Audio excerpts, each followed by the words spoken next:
كتاب الوحش المخيف.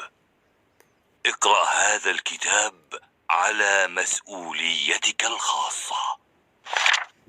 له عينان صفراوان مخيفتان، له أنف أفطس كريه، له أذنان كبيرتان غريبتان، له أسنان حادة كثيرة، ظهره مغطى بالأشواك، له مخالب طويلة، له قرنان حادان عملاقان، له قدمان ضخمتان، يبدو مخيفا جدا.